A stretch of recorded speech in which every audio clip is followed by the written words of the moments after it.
In the headlines, parents swarm Abuja's FGGC as government shut school over security threats. 50 of 303 abducted school children escape, 253 still held by kidnappers. Nigeria tops Africa with $18.5 billion World Bank loans. And away from Nigeria, Guinea-Bissau's tight election. Embalo seeks historic second term. Hello and welcome to the news update on Trust TV. I am Mariam Idris. Now, families on Saturday hurriedly evacuated their children from Federal Government Girls College FGGC Buari, Abuja, amid rising security concerns. Scenes outside the school were chaotic as parents helped their daughters pack luggage and arranged immediate transport home. Some students, still in their uniforms, carried their belongings, while others assisted classmates who were finishing up. The rush followed the federal government directive on Friday, ordering the immediate shutdown of 47 federal unity colleges nationwide, including FGGC Buari, due to escalating insecurity. The order was issued in a circular signed by the Director of Senior Secondary School Education, Binta Abdulkader. 50 of the 303 school children abducted from a Catholic school in Niger State have managed to escape and are now safely reunited with their families, the school authorities confirmed on Sunday. The children, aged between 10 and 18, reportedly escaped individually over the course of Friday and Saturday, according to the chairman of the Christian Association of Nigeria, CAN, in Niger State, and proprietor of the school, Most Reverend Bulus Dawa Yohana. The abduction occurred earlier this week at the St. Mary's Catholic Primary and Secondary Schools in Papiri Agwara local government area. Security agencies are reportedly working closely with the school and community leaders to secure the release of those still held.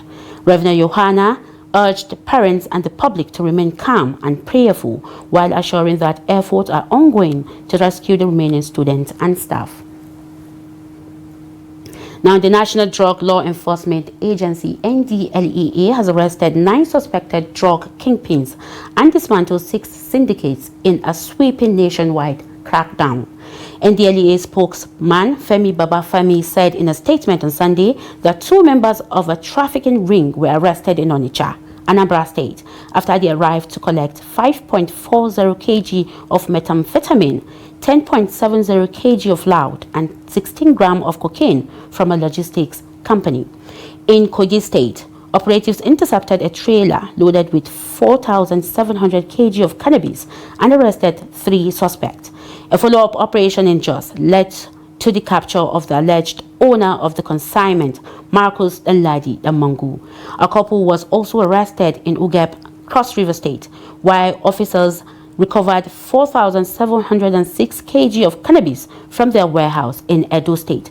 2 women accused of producing and selling drug-laced brownies online were held in Benin City. NDLEA Chairman Brigadier General Muhammad Buba Marwa, retired, praised the officers involved and said the intensified crackdown aimed to curb drug trafficking ahead of the festive season, a period often exploited by criminal networks. Now, the Kebbi state government has ordered the immediate closure of all public and private secondary schools across the state amid rising security threats, marking one of the most extensive education shutdowns in recent years. A directive also affects most state-owned tertiary institutions, with the exception of the College of Nursing Sciences in Kebbi, which will continue to operate. The announcement was made on Sunday in Kebbi through a joint statement by the Commissioner for Basic and Secondary Education, Halima Bande, and the Commissioner for Higher Education, Isa Abubakar Tunga. Bande said the decision was aimed at safeguarding students and staff following recent attacks in various parts of the state. The shutdown impacts hundreds of institutions, including government-day secondary schools, boarding schools, and privately owned schools across all 21 local government areas. Many parents had already expressed concern following attacks on communities and the abduction of schoolgirls in Maga. Abubakar Tunga explained that the closures were based on security recommendations. The tertiary institutions affected include Kebbi State Polytechnic, Daikengari, Abdullahi Fodio University of Science and Technology Aliru, College of Health Sciences and Technology Jega, Margi College of Education Arunguku, and the School of Remedial Studies Yauri. Authorities urged school administrators, parents and the public to remain calm and cooperate with government directives while security agencies intensify operations across the state. Now, troops of 6th Brigade, Nigerian Army, Sector 3 Operation Wild Stroke OPWS, have achieved another major operational success under Operation Zafin Wuta, following the arrest of a wanted and notorious kidnap suspect in Wukari local government area of Taraba State. Acting on credible intelligence, troops on 22nd November 2025 apprehended Umar Musa Geyi at Jandi Kolamu in Wukari local government area. The suspect, who has been on the wanted list of security agencies, is believed to be a key member of a kidnapping syndicate that has terrorized several communities in the area. Preliminary investigations indicate that the suspect is linked to the kidnapping of Alhaji Janu, a Fulani resident of the Jende Kulamu general area, who was abducted on 13th November 2025 and remains in captivity. Gay was arrested after troops intercepted him during a phone conversation in which he confirmed the victim was still being held and demanded a ransom of 20 million naira for his release. The suspect is currently in custody, undergoing further interrogation to determine the victim's location and facilitate his safe rescue. While commending the troops for their proactive action, the commander, 6th Brigade, Brigadier General Kingsley Chidebere Uwa, reaffirmed the brigade's commitment to dismantle criminal networks, rescuing victims and restoring peace and security across Taraba State. And now the Gombe State Police Command has dismissed reports circulating on social media claiming that Ekwa Church in Kashiri, Akko local government area, was attacked by gunmen. In a statement issued by the police public relations officer Buhari Abdullahi, the command described the report as entirely false, insisting that no such incident occurred. The viral message alleged that a local church assembly had been invaded and parishioners kidnapped, but police says the claim is baseless.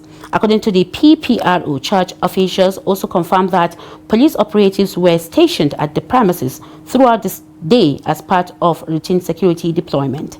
The command condemned the circulation of the false report as irresponsible, warning that such misinformation is capable of causing unnecessary panic among residents.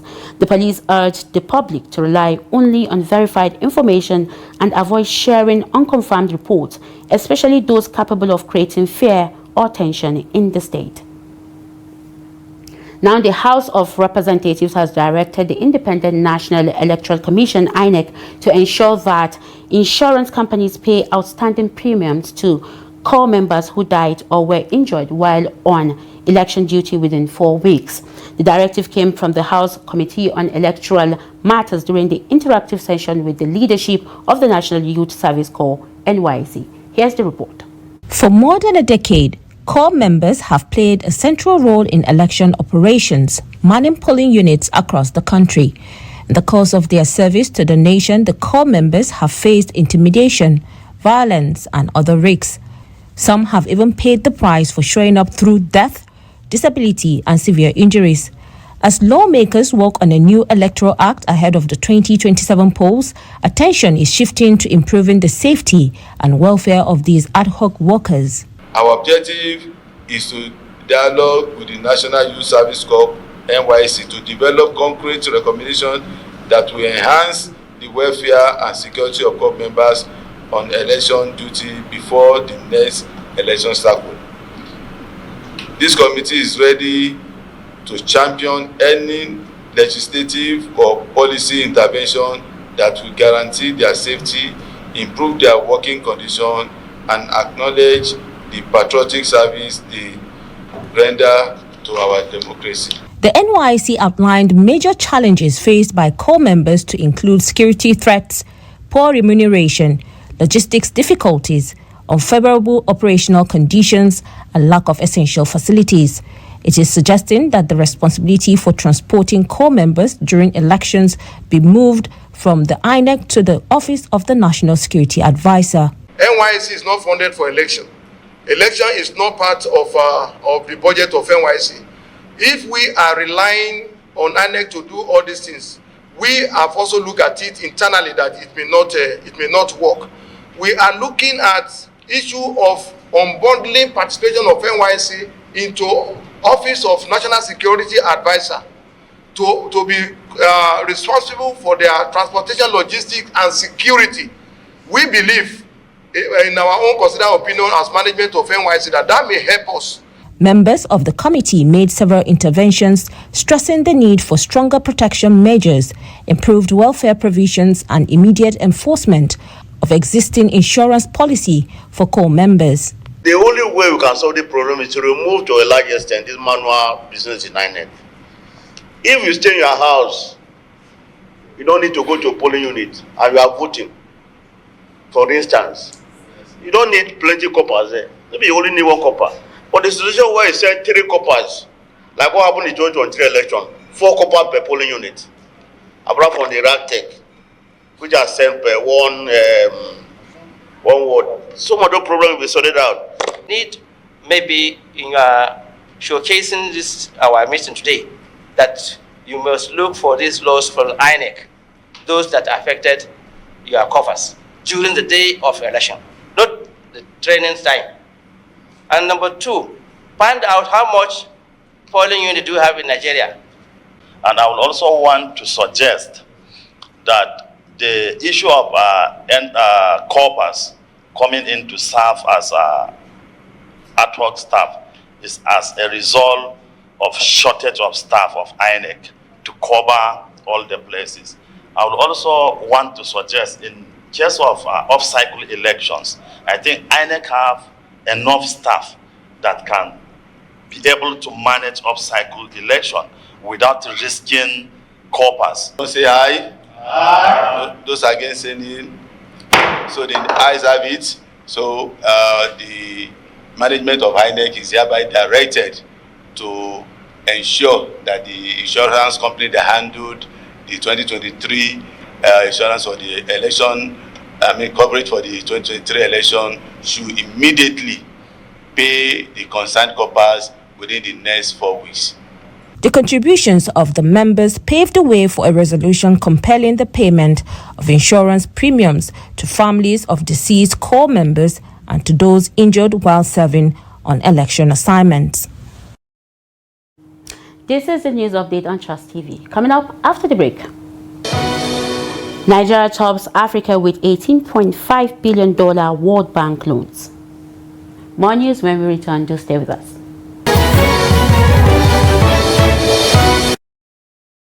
Welcome back. If you're just joining us, you're watching the news update on Trust TV. Now, let's take a recap of our major stories again.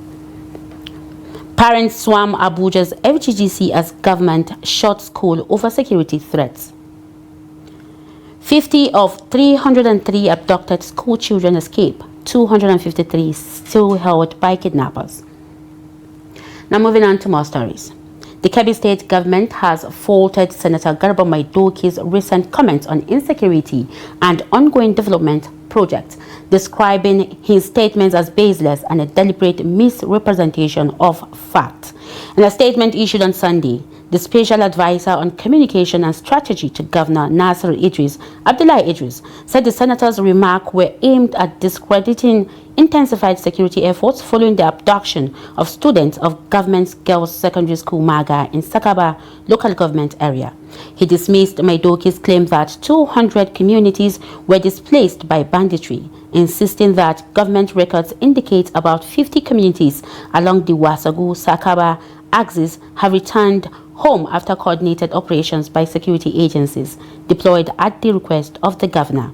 Idris added that the deployment of military personnel and planning of field operations were centrally coordinated by Defense Headquarters, with Governor Idris fully involved and providing the required logistics. The government also highlighted its security interventions, including the procurement of more than 100 Hilux vehicles, 5,000 motorcycles, and the hosting of high-level security conferences involving traditional rulers, military chiefs, and academics. On infrastructure, the statement noted that reconstruction of the long-abandoned Federal Koko Zuru Road is currently ongoing under the Idris administration, stressing that the senator is fully aware of the progress. Senator Maidoki, who represents Kebbi South, has been a frequent critic of the government's handling of security and infrastructure, resulting in recurring political clashes with the APC-led administration.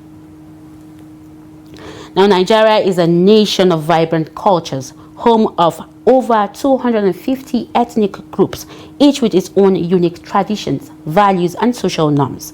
As modernity and technology reshape daily life, cultural advocates are stressing the importance of preserving these rich traditions, not as a link to the past, but as a legacy for future generations. Rashidat Oyewole reports. Nigeria's cultural landscape is rich and diverse, with each ethnic group upholding unique values that have been preserved and passed down through generations. For Mrs. Rosemary Ojochenemi, the beauty of Nigeria lies in its cultural diversity and the deep values each group holds. She highlights the need for people to understand and uphold these values as a way of preserving identity. I love to wear Nigerian attire anywhere across the world. I like that very much. But in today's world, I don't blame the young people. I think it is a generation who were not properly taught by their parents, like I was taught by mine, and I owned that as a way of life. But I've come to see a lot of young people who think that their culture is wrong because possibly they didn't have people who have good understanding that culture is actually a way of life.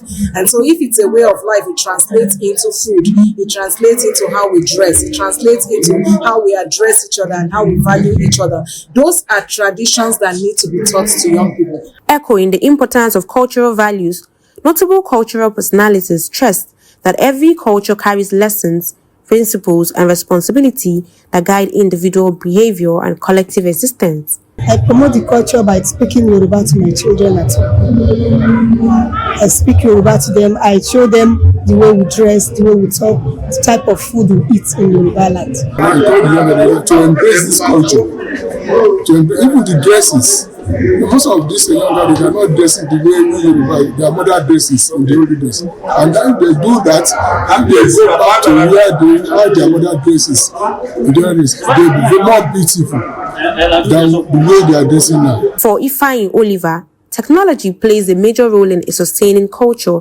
in today's world. He emphasized the importance of using digital platforms to promote and enhance indigenous traditions. How to develop your culture in such a way that it will be seen by the world.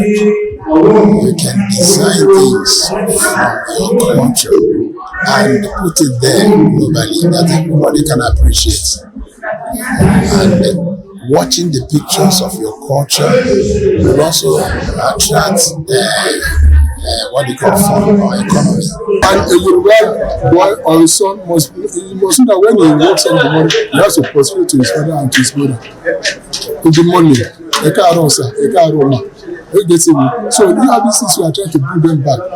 Because there is no how you cannot embrace another country's culture. If you are just to be a slave to them. The younger generations are advised to incorporate traditional attire into their daily life, both as a source of local pride and to give Nigerian culture more visibility on the global stage.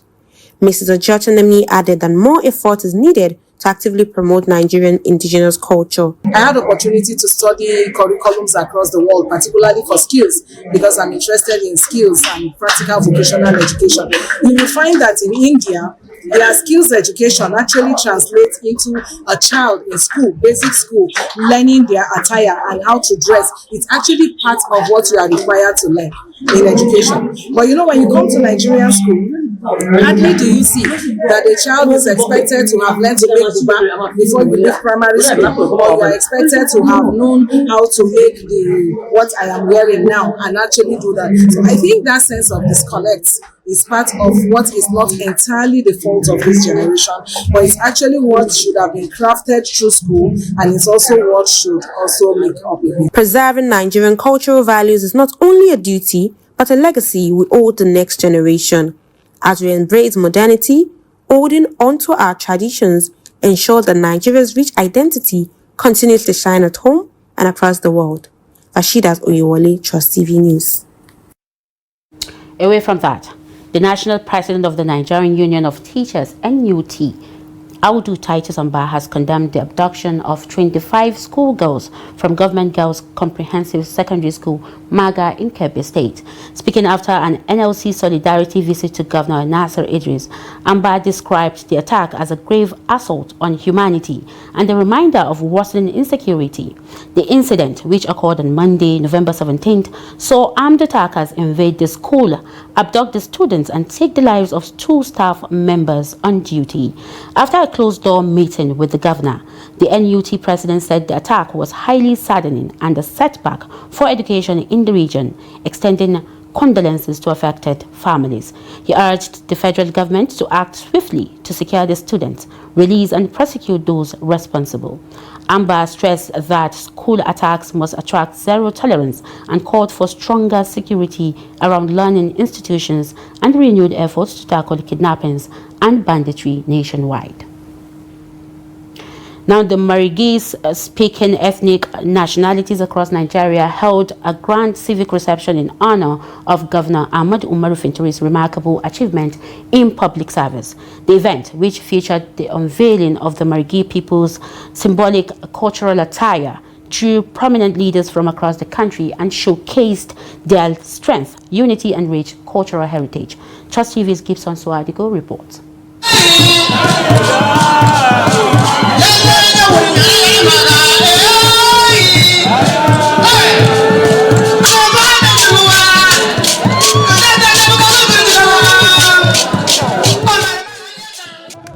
The atmosphere was electrified by cultural renditions, accompanied by the sounds of drums and beats from diverse ethnic nationalities across Adamawa. This is Mahmoud Ribado Square in Yola, where sons and daughters of the Margi nation from around the world converged for a historic civic reception in honor of Governor Ahmad Umaru Fintiri and the unveiling of the Margi cultural attire. Present at the gathering were the Governor of Bauchi State and Chairman of the PDP Governors Forum, Wala Muhammad, Governor Sheyi Makinde of Oyo State, Governor Abu Kefas of Taraba State, and the several distinguished personalities. The rich cultural heritage of the Margi nation was on full display, reflecting a people deeply rooted in history, united in purpose, and committed to promoting their cultural identity.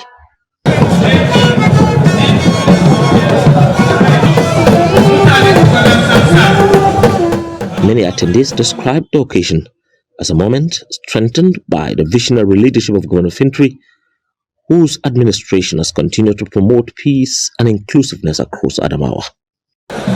He is the hero of unity. He symbolizes ideas that can be crystallized. He brings opinions and, of course, initiatives that can be actualized, they can be made tangible and touchable. With the history that was read before us, you can see that Nigeria is made up of several nations. And for those that are trying to push us to a one-party state, this is why it will not happen. With Adamawa enjoying renewed stability, the event also provided Governor Fintiri an opportunity to present his administration's scorecard, highlighting achievements in infrastructure, healthcare, education, and security. My very own people, the sons and daughters of Margiland. Every people carry a history that time cannot erase. The story of the Margi is one of courage, of faith in the unseen, of endurance through hardship. We were born between hills and rivers. We learned to labor in silence, and we grew to cherish peace above all things. For the Margi people, the ceremony was more than a reception. It was a powerful statement of cultural revival, unity, and pride. Gibson Soadugo, Trust TV News, Yola.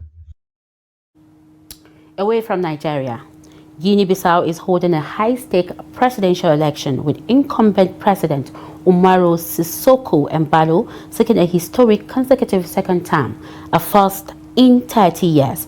The West African nation, long plagued by coup, political instability and drug trafficking, faces a closely contested race between Embalo and challenger Fernando Diaz, backed by the influential PAIGC party, which led the country's independence movement. With the main opposition party barred from participating, tensions remain high. Voters are divided. Some support Embalo's pledges to fight corruption and insecurity, while others call for change over concerns about human rights and governance. Analysts say a runoff is likely if no candidate achieves more than 50% of the vote. And with that, we've come to the end of the news update on Trust TV. Do not forget to follow us across all our social media platforms and also join our YouTube live stream for more news. I am Maria Midris. Thank you for watching.